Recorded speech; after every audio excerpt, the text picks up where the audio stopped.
Olá a todos, bem-vindos aqui ao canal Matemática Online, hoje para a terceira aula de representação geométrica de condições no plano complexo. Hoje vamos abordar o conceito do argumento do número complexo, tá bem? Então se tens dúvidas nesta matéria, esta é a aula ideal para ti. Anda daí, vamos estudar matemática.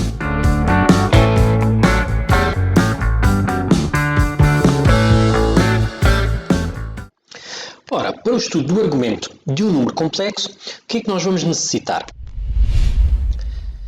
Precisamos ter este conhecimento. Como é que nós representamos aqui esta situação? Quando aparece argumento de z igual a θ, então significa que nós vamos representar os pontos, os complexos, cuja sua representação faz com o semieixo positivo real o ângulo θ. Ou seja, nós marcamos aqui na origem do referencial, marcamos o ângulo θ, partindo aqui do semieixo positivo, marcamos o ângulo θ e a partir da origem nós traçamos esta semirreta. Então esta é a representação, argumento de z igual a θ.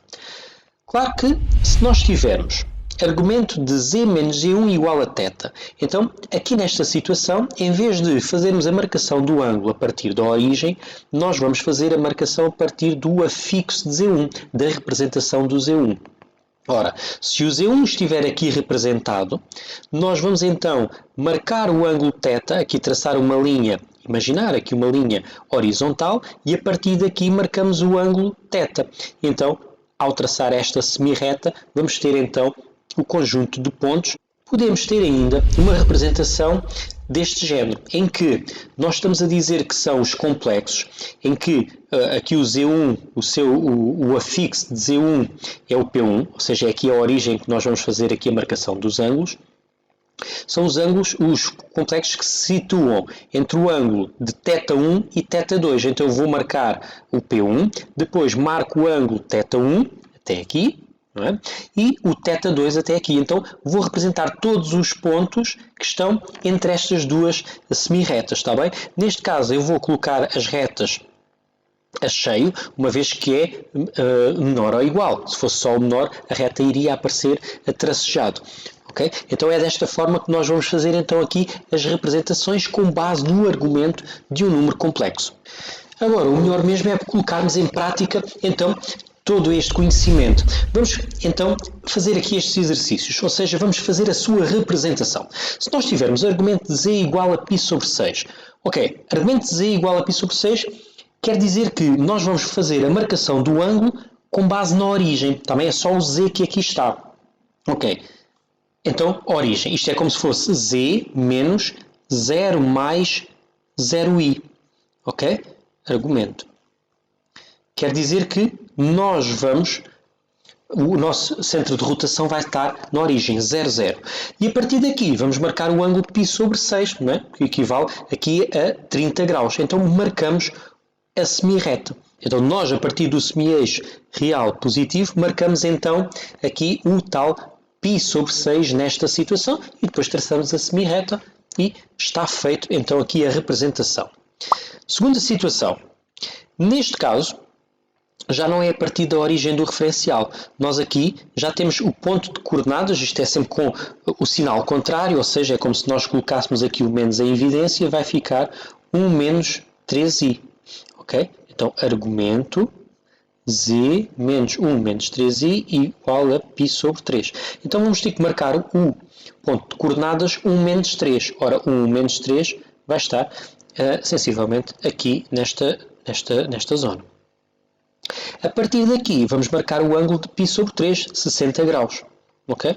Então, vamos ter algo deste género que aqui está. Ok? Simples até aqui, não é? Ok, vamos passar para o próximo. Então, nesta nova situação, temos aqui o argumento que tem de estar situado entre o π sobre 3 e o π sobre 2. Ou seja, o nosso centro de rotação, para marcar aqui os ângulos, vai ser o número, podemos escrever desta forma, menos 1 mais 0i, não é verdade? Ok? Z menos 1 mais 0i, ou seja, daqui vamos retirar o ponto que é o menos 1, 0. Ou seja, será a partir daqui que nós vamos marcar os ângulos. Então vou ter que marcar o ângulo de π sobre 3 e o ângulo de π sobre 2. ok? Ou seja, π sobre 3 a partir daqui do menos 1, temos aqui 60 graus, π sobre 3 radianos, e este na vertical temos então os 90 graus, π sobre 2 radianos. Agora, para representar, será então o conjunto de pontos entre estas duas semirretas que aqui temos. Então esta seria a representação final, incluindo as retas, as semirretas, aliás. Para a última situação, temos então aqui o argumento entre o π sobre 4 e o π sobre 2 e o argumento entre o 5π sobre 4 e o 3π sobre 2. Então, vamos marcar, é sempre com base na origem, a partir daqui vamos marcar π sobre 4, 45 graus, e o 90 graus.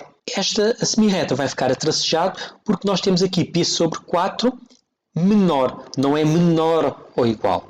Okay? Então, o argumento é só maior que π sobre 4. Sendo que o π sobre 2 já vai ficar a cheio. Não é? Então vamos ter aqui esta representação aqui entre estas duas semirretas que aqui estão assinaladas. Então isto para a primeira situação. Para a segunda situação vou ter que marcar o ângulo de 5π sobre 4, ou seja, 5π sobre 4 será aqui o prolongamento desta semirreta tracejado, e o 3π sobre 2 que é aqui em baixo. Okay? Temos de ter aqui a noção quais são os quadrantes em que pertencem então estas amplitudes. Nesta situação, vamos ter aqui também a tracejado, porque aqui está só o sinal de menor, está bem? Então 5π sobre 4 é menor, ou seja, não é para incluir, e o ângulo tem que estar entre estas duas semirretas que eu aqui representei. Então, eu vou pintar, está bem? Então, a representação final será então o conjunto formado aqui por estes dois desenhos que fiz em separado. Não é? Esta será a representação final no plano complexo. Está bem? Entendido até aqui? Vamos agora fazer um exercício ao contrário. Temos a representação e agora vamos nós escrever a condição. Ora, o ponto aqui é fácil de identificar. Este ponto é o ponto de coordenadas 1, 1, ou seja, isto vai corresponder ao complexo 1 mais I. Então eu vou escrever que o argumento de Z menos 1 mais I vai ter de ser igual a, e temos aqui o ângulo assinalado, não é? A amplitude que é de π sobre 5. Então eu posso deixar assim, ou então posso aqui fazer aqui a simplificação aqui dos parênteses e escrever menos 1 menos I igual a π sobre 5, e temos então a condição que nos dá esta representação aqui assinalada. Vamos para uma segunda situação. Neste caso, conseguimos identificar facilmente as coordenadas deste ponto que aqui está, que vai ser aqui onde nós vamos marcar o ângulo a partir do qual, não é? Então, este ponto é o ponto de coordenadas, vamos assinalar aqui menos 1, 2, ok? Então eu vou ter de escrever o argumento Z menos, e agora aquele ponto, não é? Que é o menos 1 mais 2i. Ok. Igual a, e agora falta-nos aqui o ângulo, tem que descobrir esta amplitude aqui. Este ângulo que aqui está. Ora, não está aqui assinalada, mas é-nos dado um outro ponto, que é o ponto de coordenadas 1, 4. Como é que nós agora vamos descobrir esta amplitude que aqui está?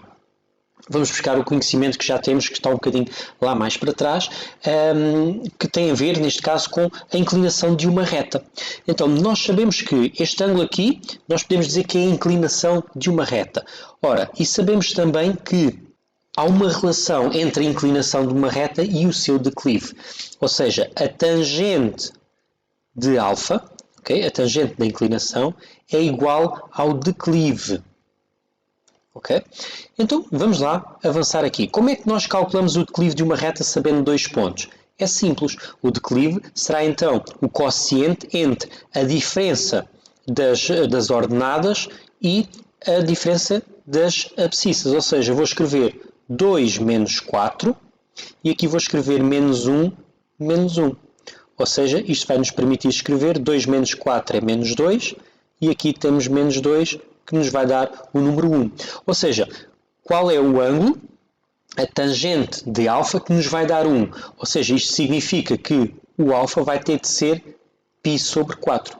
Não é? Então, a tangente π sobre 4 é 1, 45 graus. Então, já sei que posso substituir aqui o ponto de interrogação e vou colocar aqui o π sobre 4. Então, desta forma, já tenho aqui a condição dos pontos aqui representados. Mais 1 menos 2i igual a π sobre 4. E aqui está a nossa condição. Vamos então aqui ao nosso último exercício desta aula. Se nós tivermos então aqui este conjunto de pontos assim representados. Ora, salta logo aqui à vista este vértice aqui, este ponto que é o menos 4 menos raiz de 3, que no fundo corresponde ao complexo menos 4 menos 3 menos raiz de 3i. Ou seja, nós vamos, a condição vai ser argumento de z menos as coordenadas deste complexo, que será menos 4 menos raiz de 3i. Ora, os pontos aqui assinalados vão estar entre duas semirretas, então isto vai estar aqui entre duas amplitudes. Esta semirreta que aqui está tracejado, então vai ser só o sinal de menor. Enquanto que esta aqui está preenchida a cheio, então será menor ou igual. Vamos então ter de encontrar estes valores aqui. Ora, vamos à primeira situação, ao da esquerda, que vai ser semelhante àquilo que fizemos anteriormente, ou seja, nós vamos buscar aqui dois pontos desta reta, temos então os pontos de coordenadas menos 4 menos raiz de 3, e o outro ponto aqui assinalado é o menos 1, ou seja, menos 1, 0. Então, com estas coordenadas, nós conseguimos fazer novamente a relação entre a inclinação e o declive da reta. Ou seja, nós sabemos que a tangente da inclinação, a inclinação será então aqui o ângulo que nós vamos pretender encontrar, vai ser igual ao declive. Ora, o declive, como vimos anteriormente e relembramos, é o quociente entre a diferença das ordenadas com a diferença das abscissas, ou seja, menos raiz de 3 menos 0 e agora menos 4 mais 1.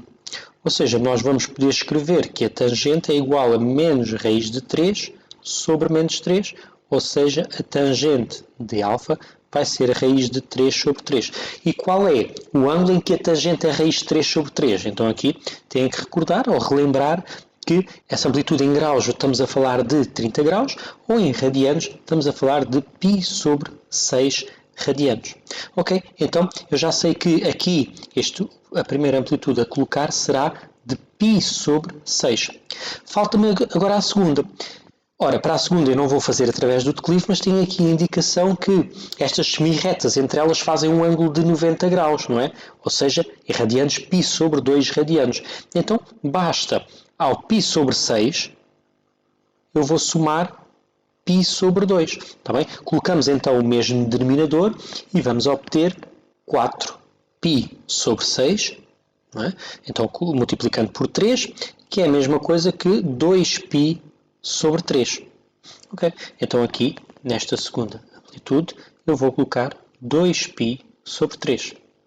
Assim, para terminar, podemos só reescrever aqui esta condição, não utilizando aqui estes parênteses do meio. Vou escrever argumento de z mais 4 mais raiz de 3i menor ou igual que 2π sobre 3. E temos então a condição que nos dá esta representação aqui indicada, está bem? Espero que tenham assistido até ao fim, tenham gostado da aula. Não se esqueçam, ainda vem aqui uma quarta aula, está bem? Então fiquem atentos às novidades.